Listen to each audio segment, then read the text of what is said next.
Hey guys, welcome to the Liberal Hive Mind, a channel solely focused on exposing the abundant hypocrisy of the left. Now, I really don't like to generalize, but in some cases, I guess the trends and the behavior are so general that you might as well generalize, and so let's make a general statement to start off this video. The left is completely frickin' insane. When I say the left, mostly I'm talking about the blue anon people, not moderate liberals or left-leaning independents. No, I'm talking about the lefty activist types. These people are completely frickin' insane. And all it takes is one bad news day for the left to basically show you all the ugliness. The collective left is furious because the Supreme Court made the unprecedented decision of refusing to expedite the Trump trial appeal. Essentially, the left is mad that Donald Trump is being treated fairly by the system. These leftist tyrant lunatics are at it again. Let me show you guys exactly what I mean by that. We got some stuff to get into, so let's roll the tape. All right, friends, so it's apparently the end of the frickin' world. Turn on the TV to any leftist outlet, and you're met with a complete, utter meltdown. What it says is that they are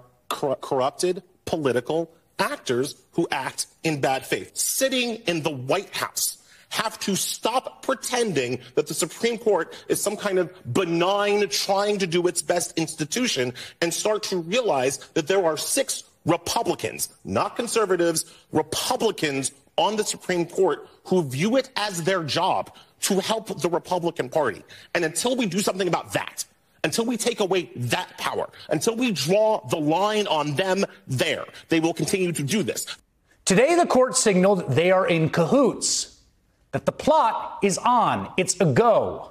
The idea that this is an open question, that it might be that a former president can never be tried for something that he did because he was president when he did it, is disproven by a plain reading of American history and the whole justification for Richard Nixon being pardoned in the first place. So the idea that this has to be taken up is them saying the sky is green. Right. And I think even for the non-lawyers among us to be able to say, you know what, the sky is not green even on our worst day, this is BS. You are doing this as a dilatory tactic to help your political friend, your partisan patron.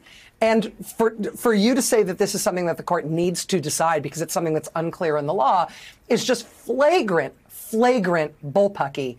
And they know it, and they don't care that we know it, and that's disturbing about the future legitimacy of the court. It's the end of democracy as we know it. It's the worst thing to ever happen. It's appalling. How could this be? I am so confused. These leftoids are claiming that SCOTUS has been compromised. They're not justices. No, they're activists working on Donald Trump's behalf. I find that claim really interesting. You know, sure, some of the individuals sitting on the court today are Trump nominees, but if you look at the SCOTUS track record, it's not as if Trump's SCOTUS picks have sided with him on every issue. In fact, many of their decisions have actually been quite counter to Donald Trump's desires. The implication is, of course, that Donald Trump is a tyrant, and he's installed corrupt justices to essentially do his bidding, but there is absolutely no evidence of that. Essentially, the left is mad, the left is freaking out, because now they have to beat Donald Trump fair and square in the 2024 election. This was their last hope to get a juicy Donald Trump trial ahead of the election, and now they're simply melting down because it's not going to happen. In other words, it's a freaking hissy fit, a little temper tantrum. Anytime leftists don't get what they want, it's always unprecedented and unfair and corrupt and unconstitutional. How dare SCOTUS not let us interfere in the election? How dare they stand in the way of our persecution campaign against the former president of the United States? How dare they get in the way as we attempt to imprison our political opponent? What a bunch of freaks. There's no other word to describe it. They're angry at the fact that Donald Trump is being treated fairly. That's really what it comes down to. We're gonna once again refer to Julie Kelly. She always tends to put it all into perspective so clearly. Judge Chutkan took 2 months to issue her order denying Trump's claim of immunity. Jack Smith made what he called an extraordinary request on December 11th to leapfrog over the standard process of appealing a district court ruling. SCOTUS denied his request on December 22nd. Appellate 3-judge panel with 2 Biden appointees fast-tracked appeal holding oral arguments a month after the appeal was filed. Unheard of. Panel returns 3-0 decision on February 6th, also unheard of. Trump goes to SCOTUS on February 12th, then Jack Smith asks SCOTUS to treat stay application as petition for cert, which they did yesterday. Why do you think Trump was not entitled to seek relief at an appellate court? Months is such a poor representation of a fast-tracked timeline here. Essentially what's happening is that Donald Trump is pursuing every legal avenue that he has the right to appeal the decision made by the appellate appellate court, and Jack Smith is requesting that the Supreme Court not play ball and also expedite the process. Why? Why treat Donald Trump differently from anybody else, especially in an election season? Here's my issue with the Democrat stance. You would think that such a sensitive matter, issues relating to presidential immunity and what it means, venturing carefully into uncharted territories, like the territory of attempting to imprison your political opponent on a horribly dishonest and flawed basis, you would think that the legal system would take its time with this,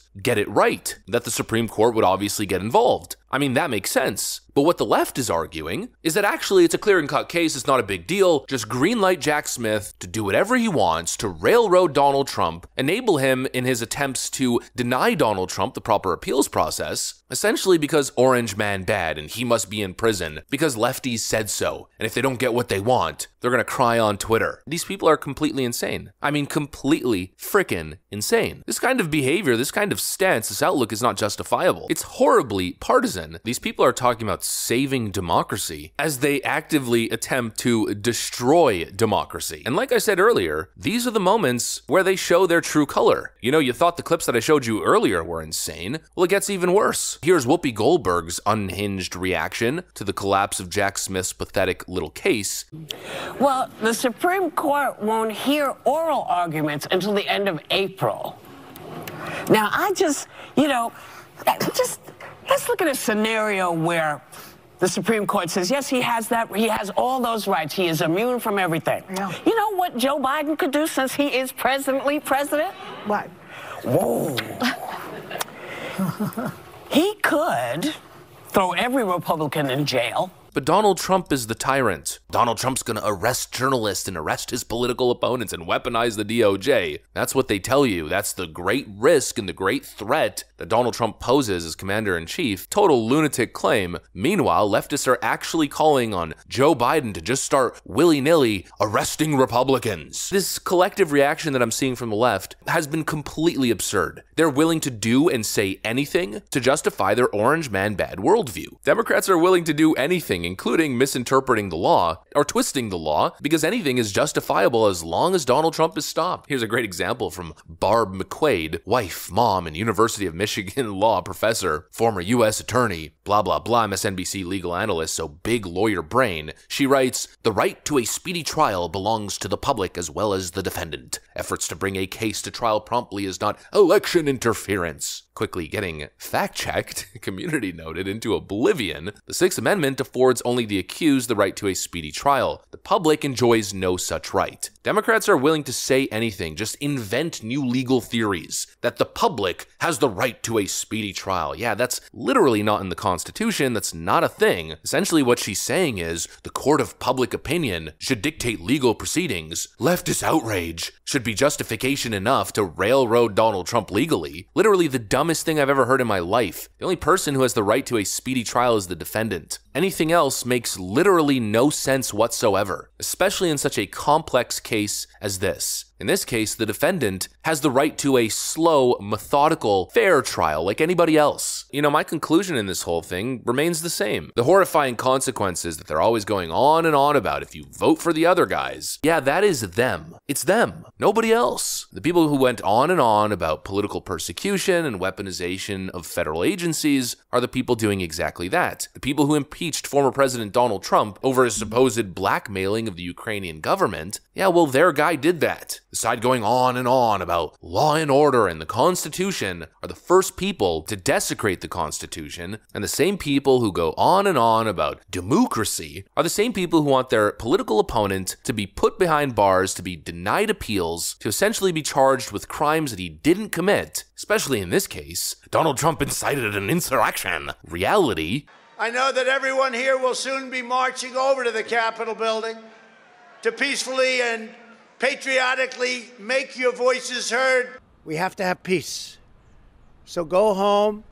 We love you. You're very special. Democrats are the exact evil that they constantly warn you about comes from the other side. And it's moments like these that really put it all into perspective. They don't give a you-know-what about the Constitution or the rule of law or democracy this and democracy that. They want power at all cost. They want to stop Donald Trump. They want to destroy Donald Trump because they know it's their only hope of stopping him and maintaining their grasp on power. Well, unfortunately for them, not gonna work. The Supreme Court isn't playing ball, not because the Supreme Court is in Donald Trump's pocket, but rather because Donald Trump picked principled constitutional scholars and experts rather than Ketanji Brown Jackson-style activists. And again, it's total projection, because had Hillary Clinton won in 2016 and she had 3 or possibly 4 SCOTUS picks, if the Supreme Court of the United States was stacked with Democrats issuing partisan activist decision after activist decision, they would be cheering it on. And you know that that's the case. These leftist tyrants have completely lost their minds. They've shown their true colors. Observe it, see it, and most importantly, absorb it. Because if these kinds of corrupt abuses are allowed to stand, if this kind of behavior in the political arena continues moving forward, the West is going to collapse. And I don't think that's hyperbole, or I don't think that's an exaggeration. We are dealing with evil, people who are willing to lie, cheat, and steal to get what they want, willing to destroy it all as long as it means that they remain in power, and that simply cannot be accepted. But anyways, that's pretty much it. Leftists losing their minds and calling for more fascist nonsense. Donald Trump securing another victory. If you guys enjoyed the video, make sure to leave a like and possibly subscribe. Thanks for watching, and I'll see you on the next one.